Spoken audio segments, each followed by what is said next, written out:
I think I'm just going to give a very brief welcome, and then I'm going to introduce you to the host and the panel.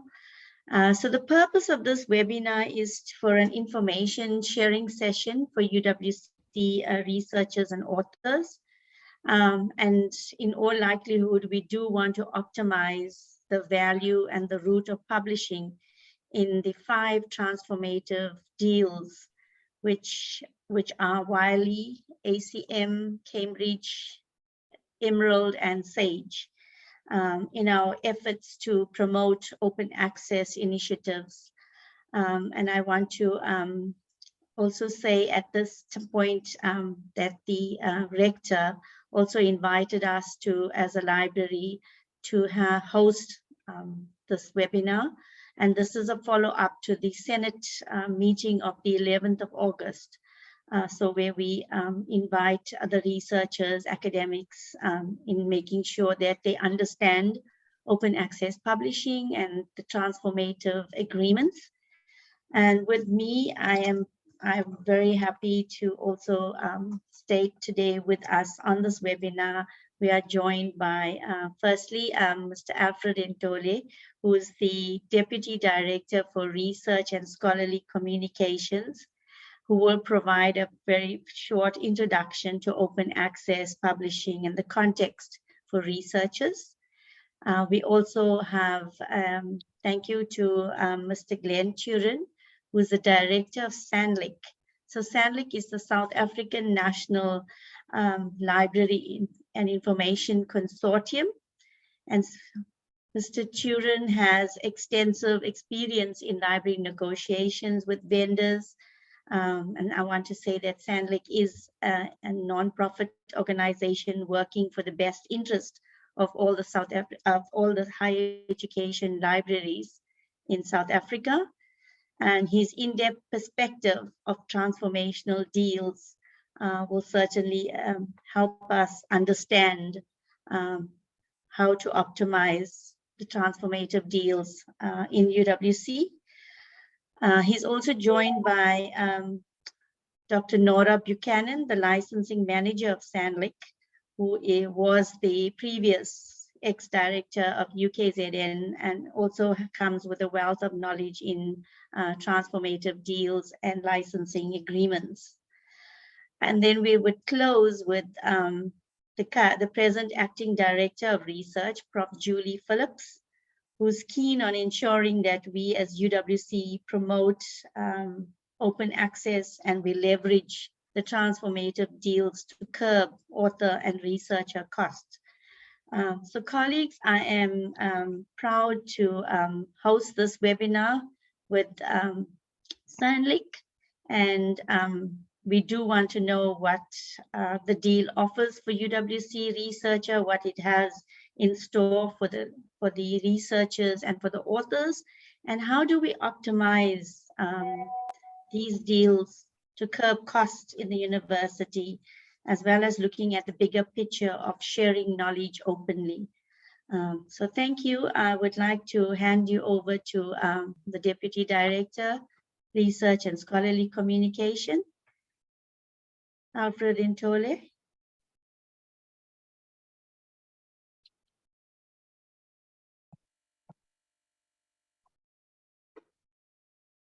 Thank you, Shalil. Can you see my screen?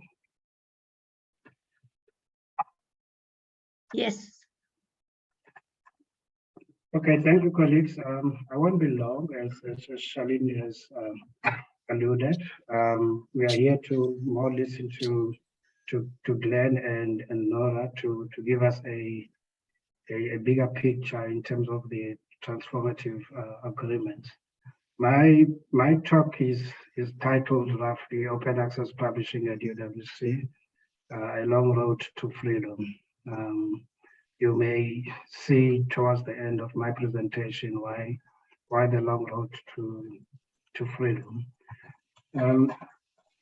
Just for context, I thought it was necessary to explain, the open access publishing we may have different understanding, or maybe some of us don't really understand, what we mean by open access publishing.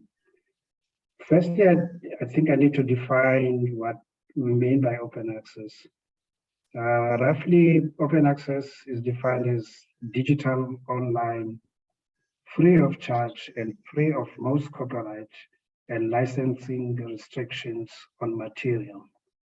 And what makes open access possible is the internet and the consent of the author or the copyright holder.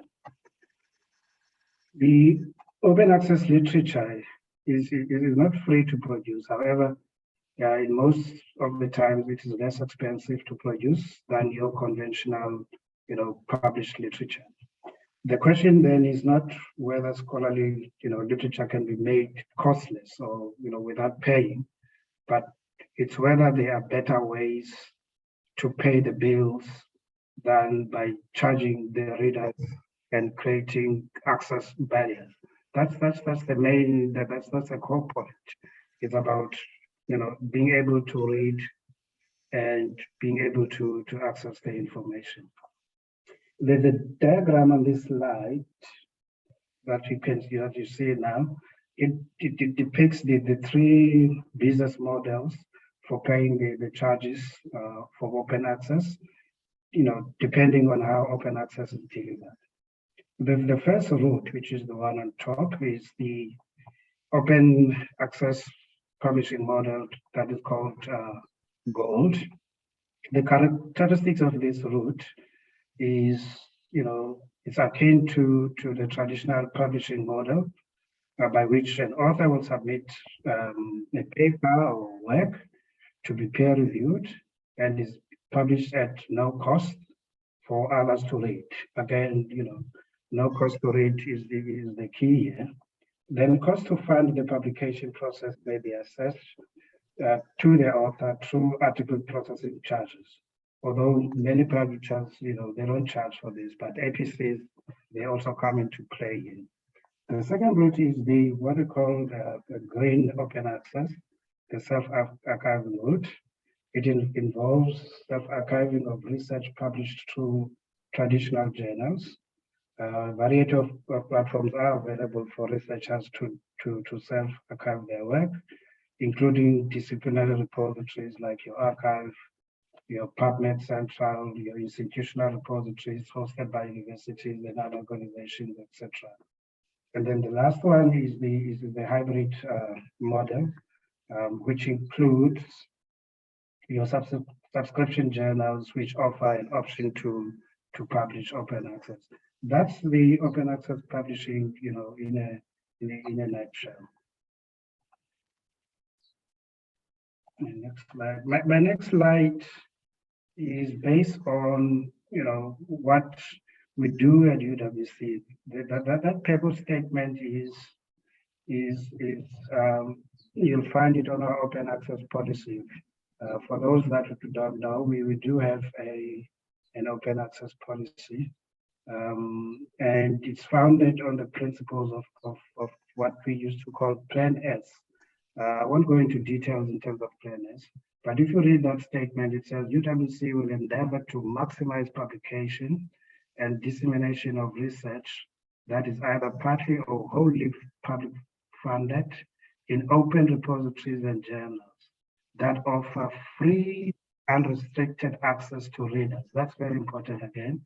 UWC believes this is the most effective way of ensuring that public funded research can be accessed, read, reused, and foster a richer research culture. Those are the basis for open access policy. So that statement, as I was saying again, it is very important in terms of where we are and where we're going as UWC in terms of open access publishing. I decided to use one of the publishers that Glenn will not be referring to today, just to depict, what is currently happening at UWC. That graph shows UWC publications with Taylor and Francis in the past 5 years. we include 2022, which we were about halfway.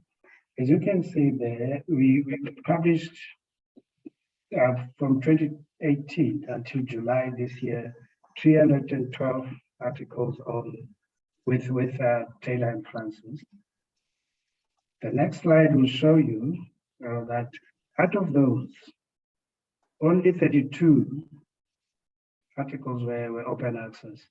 You know, the other 280 were all, you know, hidden behind the paywalls. Okay, which is not a good picture for UWC.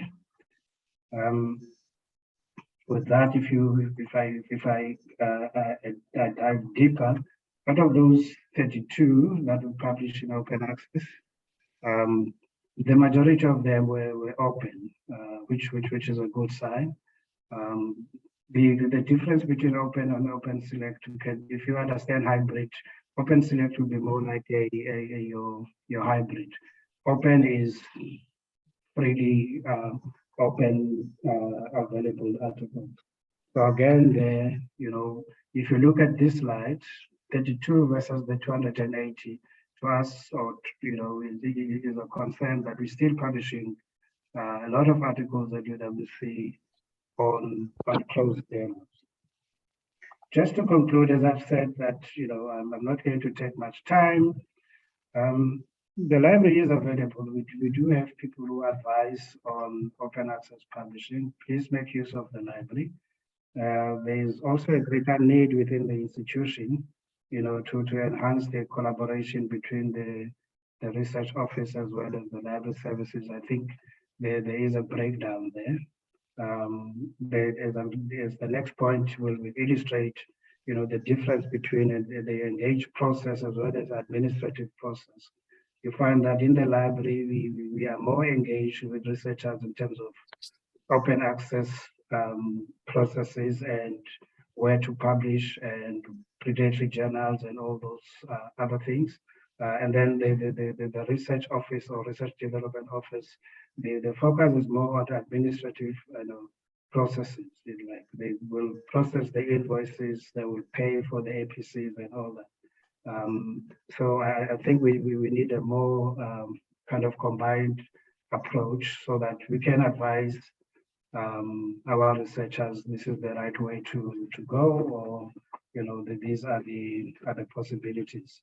Again, you know, the library has research guides that people, researchers can consult to see what's available.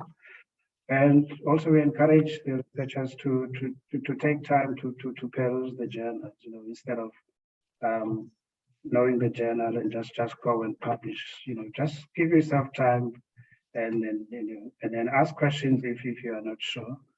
For instance, currently we are working on a case whereby one of our researchers has published an article and there's an invoice of about 40,000 rands. But that researcher qualifies for the transformative, you know, deal. You know, that APC is supposed to be waived.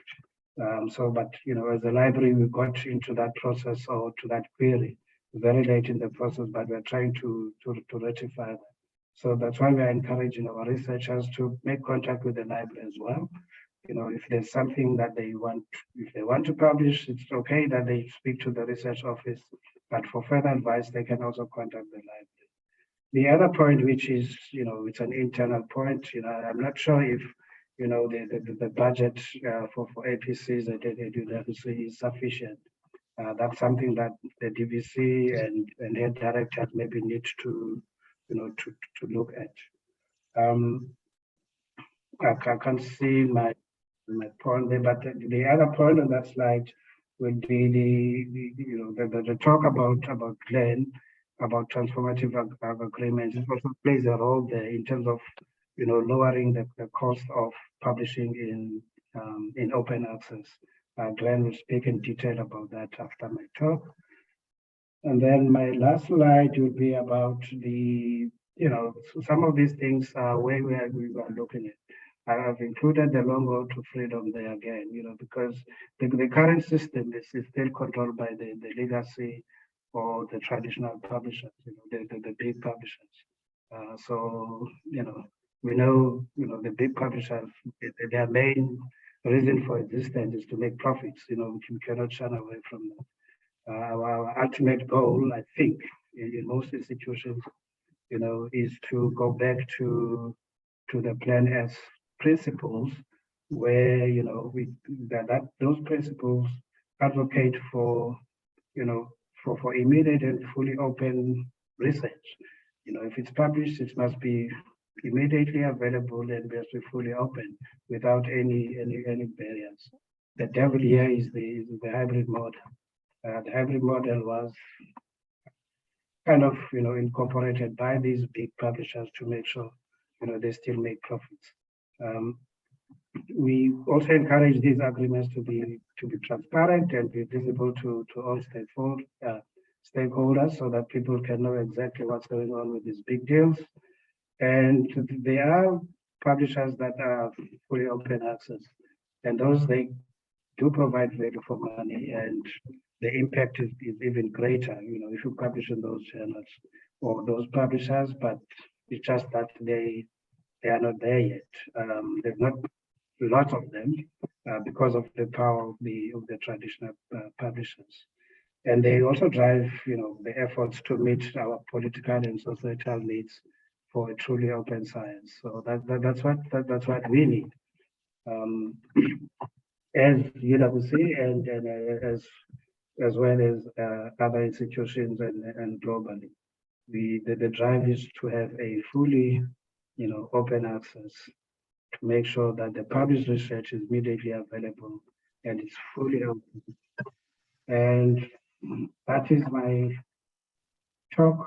I will leave you with that. Again, the devil is in the detail, and our devils in this time, I think the hybrid model, it is the devil. But I will hand over to Glenn to take us through the transformative agreements and the national developments within the open access publishing. Over to you, Glenn. Thank you very much. Thank you so much, Alfred, and that's a great introduction. Could you just check that I'm able to share? I think you need to go into the security icon, whoever's hosting the meeting, and enable me to share. Okay, I'll try and do that now, Glenn. So I think it looks like a shield in the bottom left-hand, near the bottom left-hand corner of Zoom. Okay, let me just find your name, and then I can make you a co-host. Do I need to make Nora and the co-host as well? No, it's fine. Oh, okay. I'll be able to share for the slides for her. All right. Yeah. So perhaps while that's happening, thank you very much for the introduction. And I think I'll be sharing my slide deck afterwards. But if I won't be using all of the slides that you'll see in the slide deck, and they'll just be useful references for after the meeting. Right, thank you. I've now got access. I'm going to start my slides.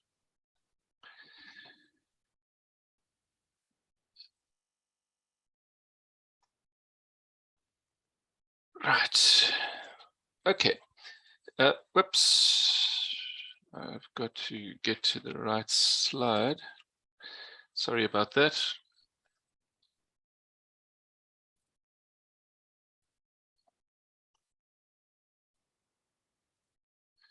Right, can you see on my introductory slide? Yes, Glenn. Right, super. Thank you so much. It's been fantastic having Alfred introduce, because it means there's less I need to cover. I think the most important problem is that scholarly communication costs a lot of money, and scholarly communication is both about being able to read scholarly information as well as being able to communicate it or publish it. And studies have shown that the journal costs have gone way exceeded the cost of inflation. And when we look at the South African rand, there's just so much bad news that I don't need to repeat for you, except to point out that over the last 10 years, our purchasing power has halved. So we can afford half of what we used to be able to afford. And it's against that backdrop that I think higher education is really, really going to struggle in the coming years in terms of the available funds from government. So having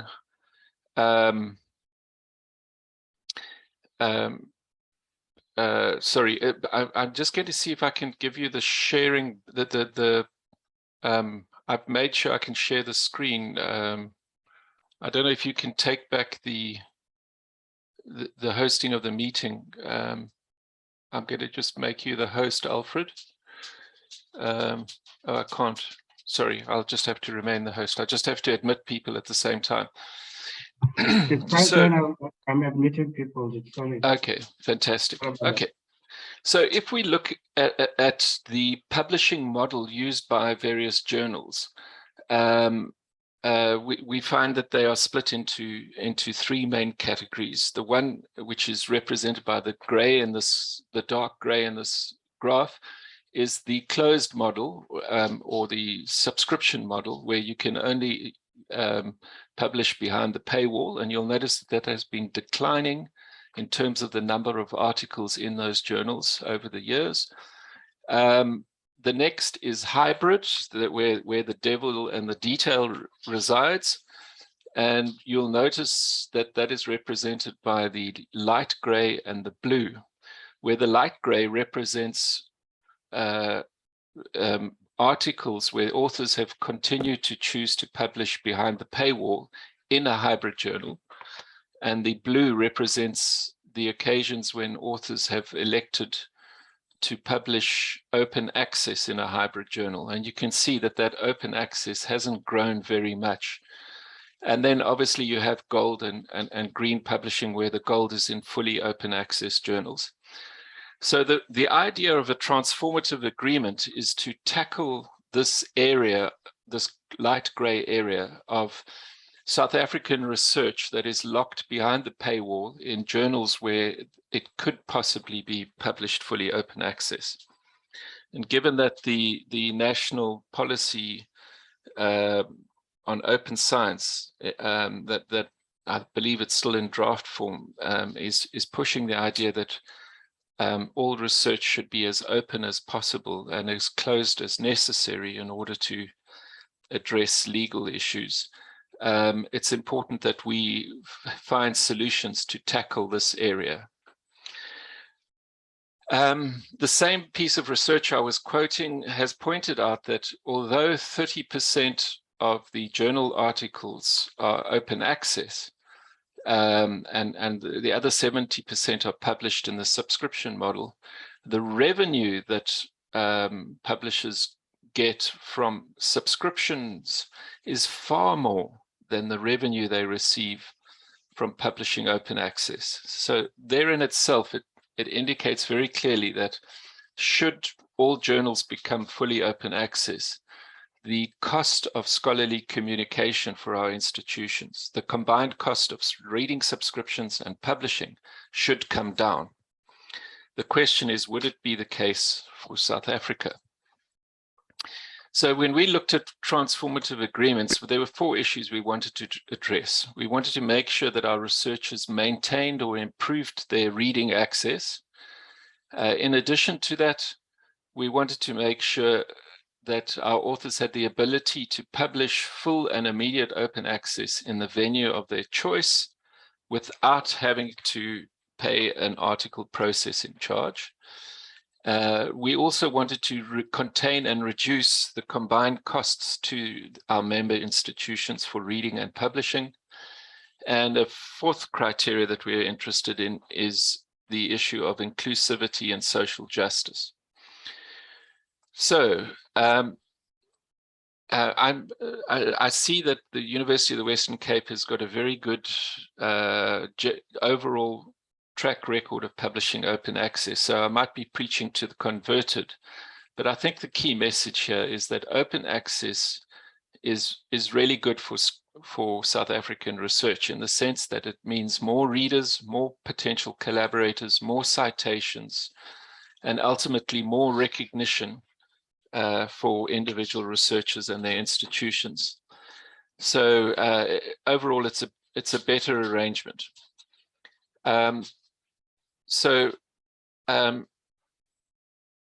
When we look at what goes into a transformative agreement, what exactly is it? Well, you know, what are we transforming?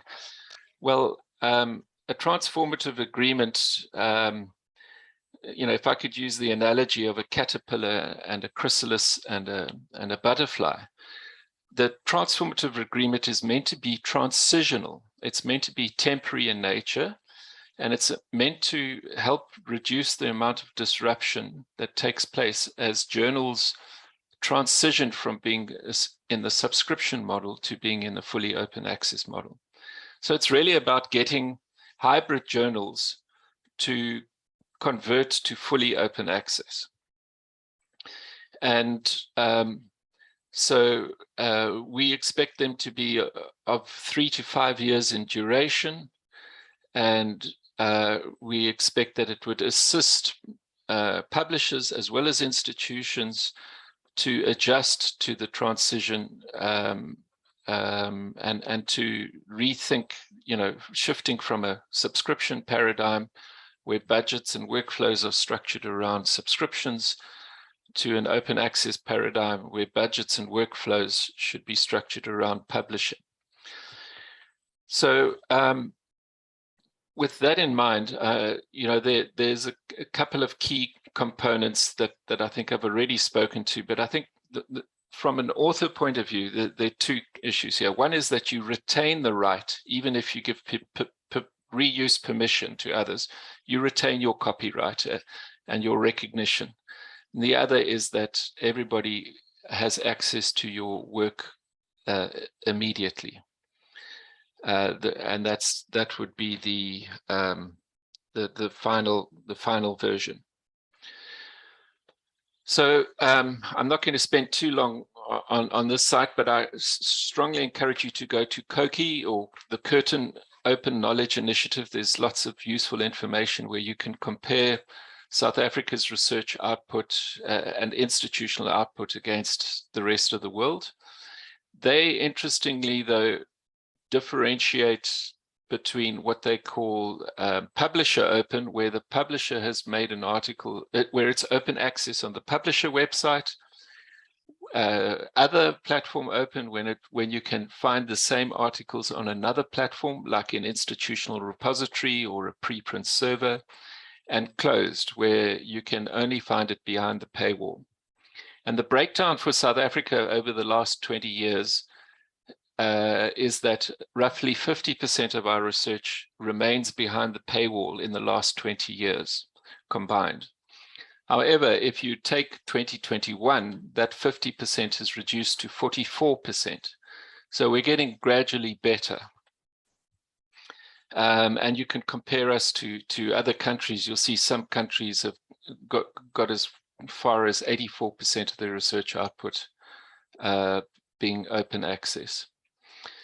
And if we zoom in on the University of Western Cape, the University of Western Cape is better than the South African average in the sense that in 2021, 37% of your research was behind the paywall. And if you take the last 20 years, 43% of your research is locked behind the paywall. But we want to, you know, through these transformative agreements, we want to assist you to unlock more of that research output. Again, you could compare yourself to other institutions and identify the institutions that are useful for you to compare yourself if you use that website. So before SANLlC decided to go this route, we embarked on a research output data analysis project where we took all the corresponding authorship between 2014 and 2019 from all of our research institutions and looked to see what publishing model was being utilized during that period. And what we found is what you see on the screen, that firstly, publishing behind the paywall, unfortunately, this doesn't differentiate between fully closed journals and hybrid journals. But what you do see is that you do see that our research output behind the paywall in the blue and the light blue was growing, but not as fast as our publishing in fully open access journals, the dark gold. And the light gold represents our publishing open access in hybrid journals, which, as you can see, we weren't making much progress in the venues that make up the majority of the journals that are out there. So this is problematic for a variety of reasons. One of them is that it means that our reading costs are going to continue to go up if this status quo remains the same. And secondly, you know, this research indicated that our publishing in open access is multiplying every 3 to 5 years. So the cost is going up every 3 to 5 years at a time when we can afford it the least. Something has to give. This is just not sustainable.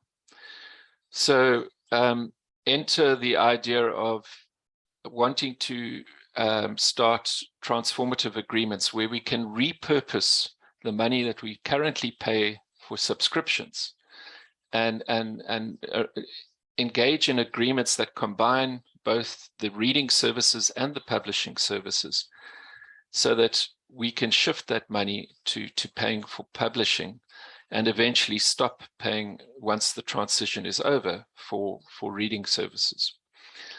We decided to target the top 5 publishers that we have deals with. And that is for obvious reasons, that if we got those 5 deals in the bag, we would address most of our research output that is behind the paywall in one quick fell swoop. This graph shows you that the column on the extreme right is publishing in journals that are not part of a SANLlC agreement. And you can see that the majority of that publishing is in gold open access venues. However, inside the SANLlC agreements, there are about 50 odd agreements. 5 of those agreements account for possibly 90% of the research output. I think it actually is probably more like 80% of the research output. And you can see that the vast majority of that, as I've mentioned, is closed. So it became obvious where we needed to get started. We asked the question, what if those journals were to flip overnight? What would happen to South Africa's costs and by extension, the member institutions of SANLlC?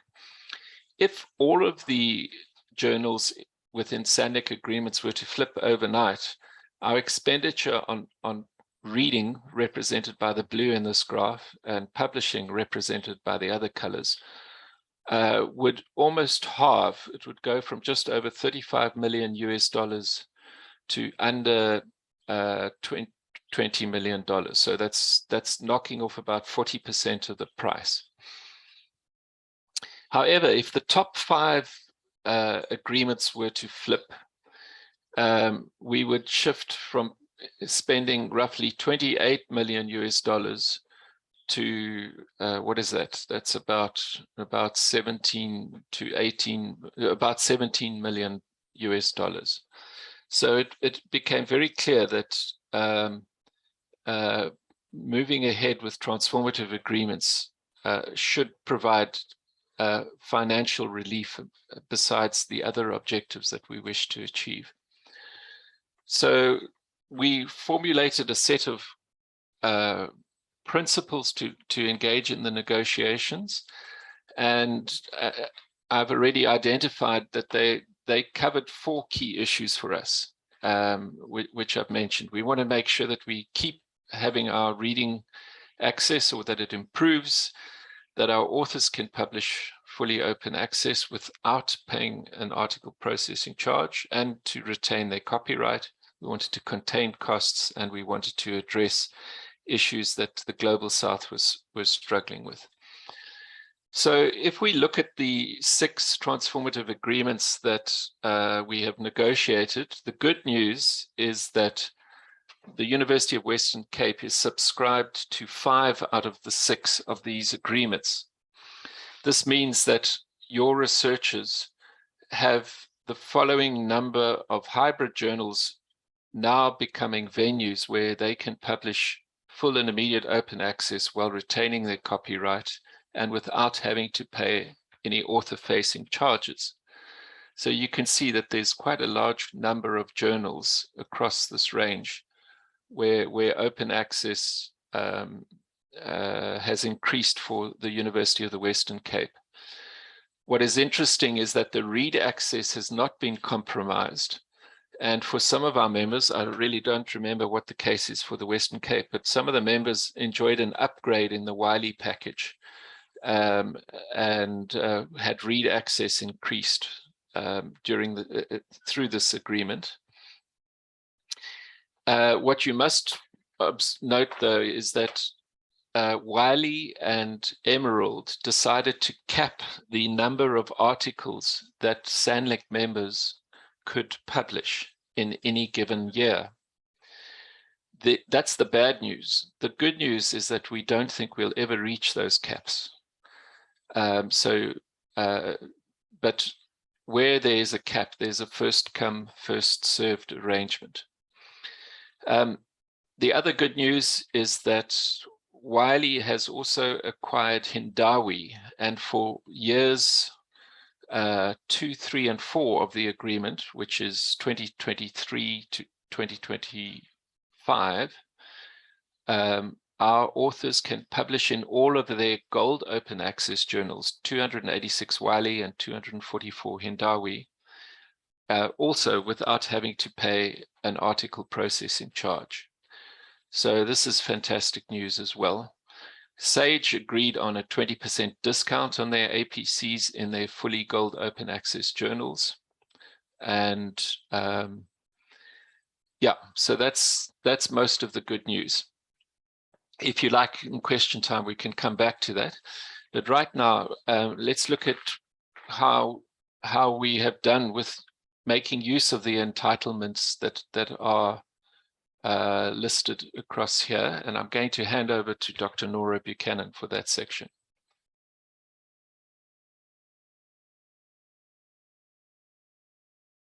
Nora? Yes, I'm here. Are you going to call up the slides? Am I not showing them? Well, it just says Wiley Author Engagement Program. My apologies. I'm going to skip over this, but just to say that Wiley has included, so sorry, Nora, I've got the order of the slides wrong. Why don't you take us through this quickly, if you don't mind? Me? Oh, well, I'll try and remember what they've said. Wiley have offered us this author engagement program for the years 2023 to 2025. At the moment, we're busy getting people together to be on the advisory board to help them develop this program. It's free for people who take part in the program. And the idea behind it is to encourage publication in research journals for researchers. So that in a nutshell is what it's about. Fantastic. Thank you, Nora. So just perhaps the other thing to just point out before handing over completely to Nora, my apologies, I've got the slide order muddled up. Wiley keeps, and I think other publishers do the same, but they will keep announcing when a hybrid journal has sufficient articles to justify flipping that journal in its entirety to full open access. So Wiley keeps a list, and I think about 30 journals are going to flip in 2023 from the current hybrid collection. And now definitely over to you, Nora. Thank you. Okay, so this is how we're doing with our publications, open access. First of all, ACM Open, which started last year in 2021. This is an uncapped agreement. That means people can publish as much as they like. We've got 15 subscribers and Western Cape is one. In 2021, we published 40 articles, and then we just worked out more or less what the value would have been if the researchers had to pay for article processing charges, which was about $36,000. To date this year, well, actually January to June, we've published another 9 journals. And in fact, I've just looked now, and we've gone up to 11 articles published in their open access journals. Next one is Cambridge University Press. This one, again, it's uncapped, so as much publishing as people would like to do can happen. We've got 14 subscribers. Western Cape, again, is participating in this agreement. It started in 2021, so in 2021 we published 72 articles, of which 51 were published open access. The rest were published behind the paywall. And as with other agreements, we're not quite certain why this is happening. We worked out, oh, okay. Sorry. No, that's fine. Then we just worked out in the value of it, and articles in 2022, we've got up to 61, of which 34 were published open access. Okay, next one, thanks, Glenn.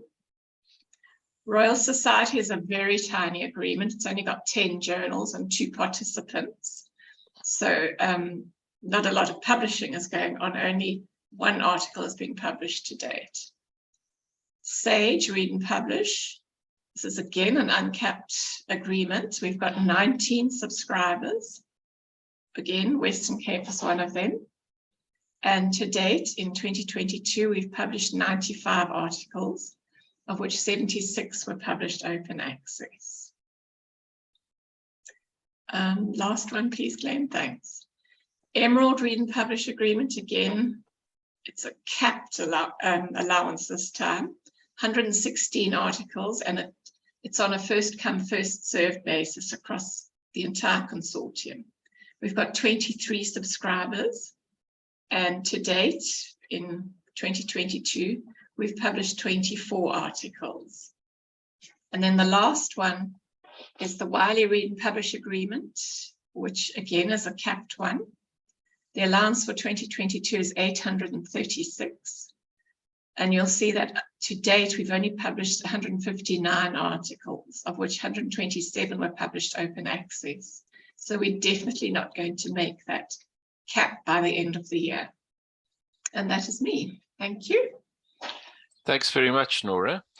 And I think that from a researcher point of view, you're probably wondering, well which journals are these that we're looking at? And how do we make sure that we can publish in them? As Alfred mentioned, your library is your best friend.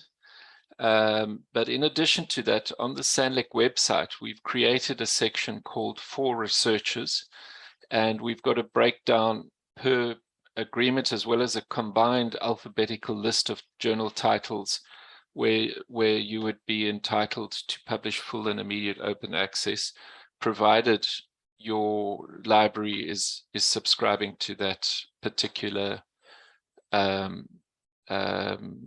agreement. There's also a section called About Open Access where we describe open access a little bit more in detail, and you'll find some YouTube video clip links that are also useful in the same space. So just to let you know where we are with our transformative agreement negotiations, you can see from this table that we've achieved 6 transformative agreements. The next phase that we're planning to move into this year, we plan to, unfortunately, we were unsuccessful with certain publishers, and we're going to try again this year. So American Chemical Society, IOP, Science Extra, Oxford Journals Online, Science Direct from Elsevier, and all of the Springer Nature journals. There's the count of the number of journals we hope to tackle this year. And then in 2023, when our current agreements expire, we hope to negotiate additional agreements for 2024 and beyond. And that's where Taylor and Francis will come into the picture.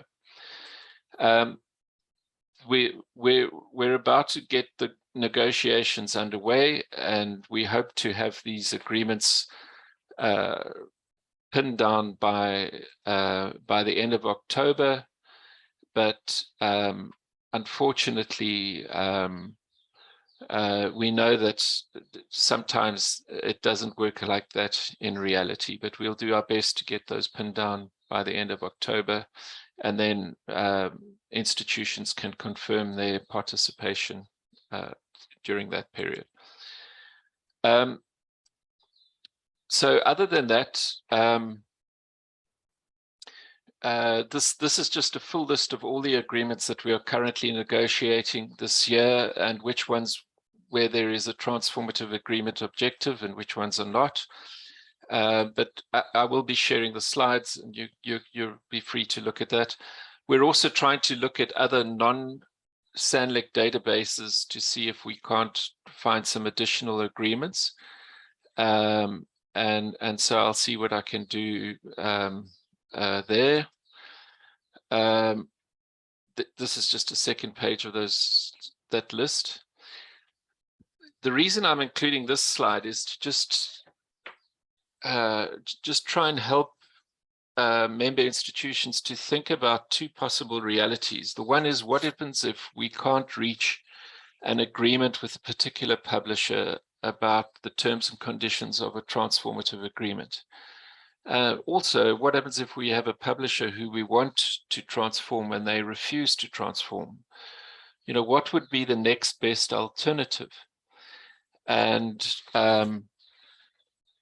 this is a tool that you can hire. I believe the price is about $1,000 a year.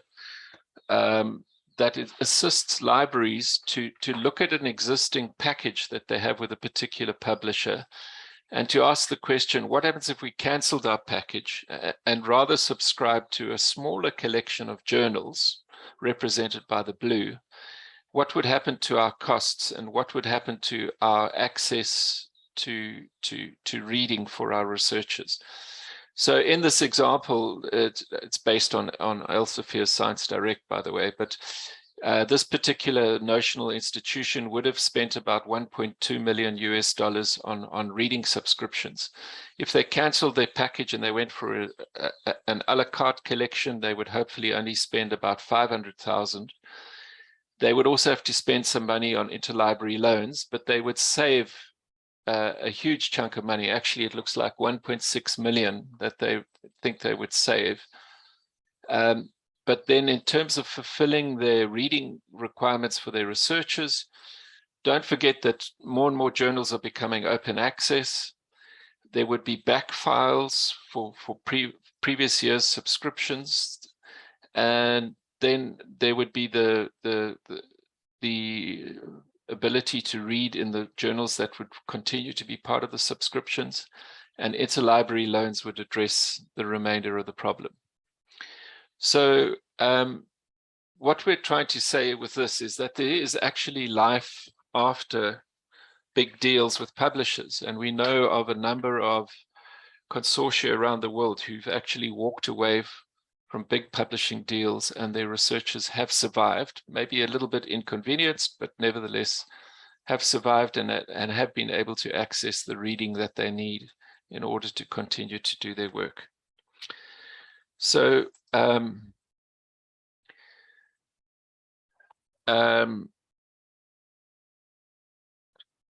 going to just skip this slide, and I just encourage you to go ahead and make the most of these opportunities. And with closing, I'm going to leave you with a few critical questions.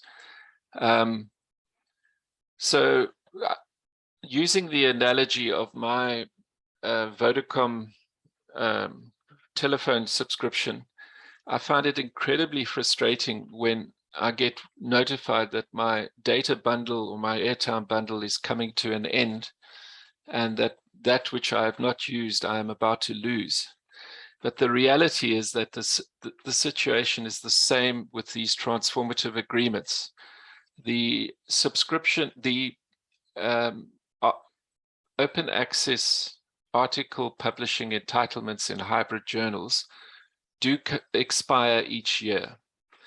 And so I think that one needs to make sure that you take full advantage of these publishing opportunities while they are available. So if I were to sum up, I would say that the key questions are: how ready is the University of the Western Cape for a process of transitioning from the current paradigm of subscriptions to a fully open access paradigm? What are the opportunities that you need to take advantage of while you can? And what, where does the value really lie in these transformative agreements? And how do we understand our workflows and our finances and budgets, and how they will need to adapt as the paradigm shifts to fully open access? How do we deal with the fact that at the moment APCs may be dealt with in a separate budget to the subscription budgets? And in cases where we cannot agree with publishers on the terms of a transformational agreement, do we understand what our options are and what the next best alternative would be? And are we ready for cases where we cannot agree with publishers and may be forced to walk away? So with that, I'd like to say thank you very much for listening to us, and we're available for discussion and questions.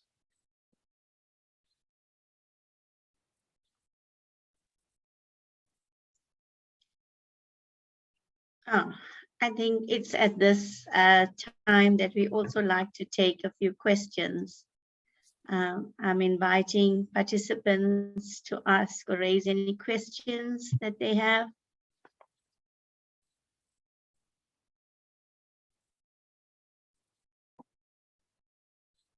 I did note that Andreas has some issues at Nora. Maybe if you can like to help. And I see Elizabeth. Is it Elizabeth? I'm sorry, I didn't get the full name. You can go ahead and raise your question. Thank you. So my question is, I, for example, downloaded a list of journals, titles from with which we have this agreement. And it says that the authors don't have to pay a processing fee, article processing charges, yes. Does that mean open access? It can be probably green open access, right? What does this APC include usually? I don't understand, because normally if I opt out for green, I don't pay anyways, even agreement. So if you could please clarify.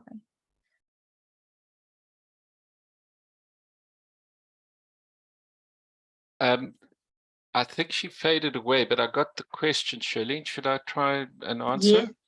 Oh, thanks, Glenn. All right. So just to clarify, green open access is when you publish an article on your institutional repository or in a preprint archive or somewhere else.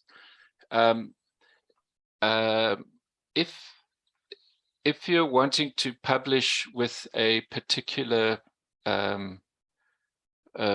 journal and make sure that you have their sort of recognized editorial oversight and peer review, you usually then are allowed, usually with a bit of an embargo if it's closed publishing, to later put a version, but not the final version of record in your open access repository. What we're trying to make sure with these transformational agreements is that you publish fully open access with the publisher. Of course, you're welcome to put the final version of record into your institutional repository, but you can continue to publish where your peers tend to read and tend to go to for their usual information.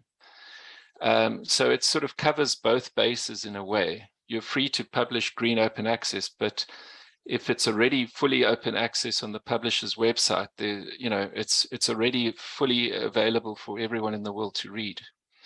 I wonder if Nora might want to clarify wherever I've been a bit clumsy with that reply. Nora, do you want to add anything? Yeah, I think also you need to look and see what the publisher does allow, or the journal actually in some cases. Yeah, so through these transformational agreements, if you take advantage of these open access article entitlements, your publishing would be full and immediate open access, and you can immediately load the version of record onto your institutional repository as well, the final version of record. So it's, from that point of view, it means that your readers will get to your work earlier, and therefore you would get more citations sooner. Claire, if you don't mind, is there a reason why is there delay with Taylor and Francis? Because we publish quite a lot of articles in Taylor and Francis. Are you talking about delays with the embargo?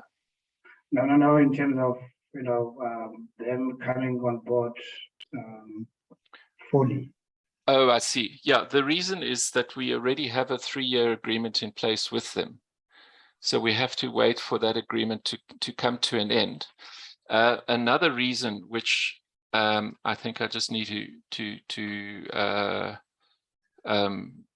share with you, is that, let's get to the right slide. Actually, I don't have the exact slide here, but I've got something close to it. If you look at the amount of publishing that we do with Taylor and Francis, you can't really see it from this slide, but the truth is that Taylor and Francis is one exception where the cost of publishing alone will be more than the current cost of publishing and reading put together. Mm-hmm. So we'll actually end up paying more for Taylor and Francis unless they are willing to repurpose the subscription spend, which is one of the principles that we're putting down for our transformative agreements. So that's going to be a very tough negotiation, and it's probably one where we're going to have to say, well, look, if you can't repurpose our subscription spend, then I'm afraid we can't spend our subscription spend, Yeah. But if we were to convert all of our research output in Taylor and Francis straight away, it would cost us more in publishing fees than it currently costs us in reading. And then in terms of the opt-in option, are there advantages then? The opt-in, what do you mean? The opt-in into that agreement? They have the opt-in agreement where you pay a minimum amount. I think it's 6,000. Oh, right. Nora's going to have to answer that one, I'm afraid.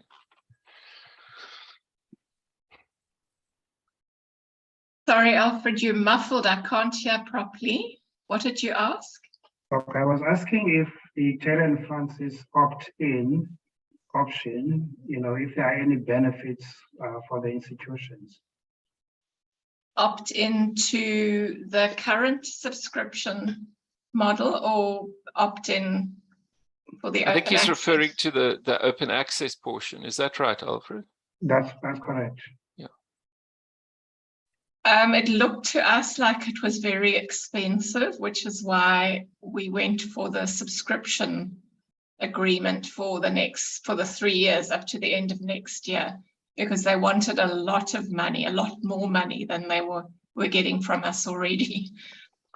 The short answer, I think, or the long answer, is that you need to do a bit of data analysis of the UWC research output in Taylor and Francis journals within that package, and then apply an estimated article processing charge for each and every article, and then look at that cost compared to what the cost is of the opt-in option that they are offering. And to just do the maths, and then see whether it would cost you more or less to opt into their open access offer.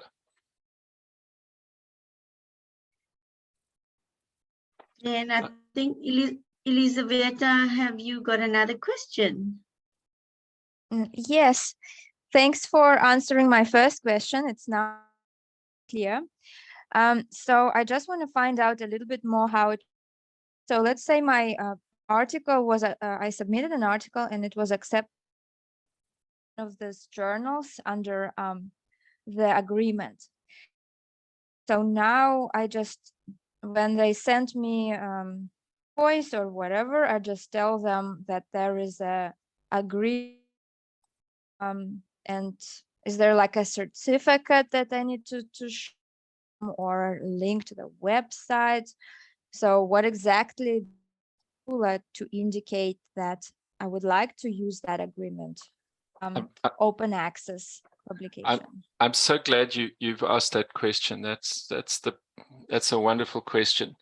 So with each publisher, so for example, if I go to Wiley, you will see that not only do we keep a list here, but there should be a link somewhere on this page. Oh, I don't see it with Wiley, but each of the publishers, we'll make sure we'll add some more links. But each publisher, Glenn, not all of them have that. Sorry. Right. Okay. Cambridge has, but some others don't. Okay, so they do have information on their websites, Elisabetta, that share information with you. But the process is built into the workflows of the publisher. So at the point where your article is being considered for publication, they should notify you that you belong to an institution that is part of a transformative agreement, and that you have this entitlement, and that should ask you, can you, do you want to publish open access according to this agreement? And then there's your university library then has to confirm that you are in fact an employee at the University of the Western Cape, and at that point it gets added to the entitlement. So it should be dealt with by the workflows of each of those publishers, but that's why it's important to make sure that you're aware of the lists and aware of the agreements, because I think Alfred did identify that there was a problem at Cambridge where one article should have been part of this entitlement, and it had slipped through the cracks because of an error at the publisher. So the short answer is their workflows should address it, but it's important that you use your ORCID ID and that you're correct. Sorry, is that the right term, Nora? ORCID ID to be registered as a researcher? Yeah. Yes, that's correct. And also it links to the Ringgold ID for the institution. So it's automatic. So that's an excellent question. Thank you so much. Colleagues, I just also want to raise the issue while we talked a little bit about the ORCID ID, the importance of the ORCID ID for the University of the Western Cape to make sure that we do derive the benefits. So each author, and if there is issues that you're encountering around your ORC ID, then the library can also assist. I don't see any more questions, and then I would like Prof. Julie Phillips to perhaps give us a short conclusion and a vote of thanks. Is Prof. Julie, who's the Director of Research.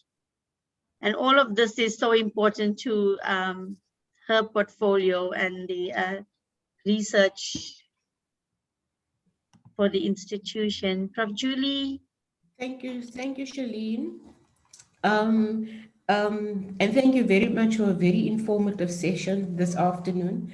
And as indicated by both Nora and Glenn, and yourself and Alfred, in the institutions or research institutions in South Africa, and therefore UWC as well, are paying an enormous amount of money for publishers, for the researchers to publish their work. Just to give you an example, in 2021, our institution paid around about 3.8 million on APCs, which is a combination of university funding and authors funding. So the transformational deals that were signed with the 5 major publishers, as indicated, again, as indicated by both Glenn and Nora, is going to save our institution quite a lot of money. So earlier this year, I think as early as May or June, Alfred indicated already that more than 200,000 was refunded to UWC because of these transformational deals. So a big thank you to the library for all the efforts through SANLlC for making this happen, to ensure that we do not only curb the costs associated with this, but also for greater visibility for our researchers through open access. And I totally agree with Alfred that there definitely must be a closer working relationship between the library and the Office of Research Development to assist our researchers. So thank you to the Deputy Director, Alfred Nqotole, and Dr. Charlene Neerputh from UWC, but also a big thank you to both Glenn and Nora for a very informative session. Thank you, Charlene. Thank you very much, Prof. Julie. And most of all, I'd like to thank all the participants for their time. And I do hope that you would engage with the library, with the research office further. We are here to assist and to help you guys. So please feel free to engage with us. Thank you very much, colleagues. And I do wish you well further and enjoy the rest of the day. Thanks, everybody. Thanks so much. Bye. All right, bye-bye. Bye. Thank you. Bye-bye.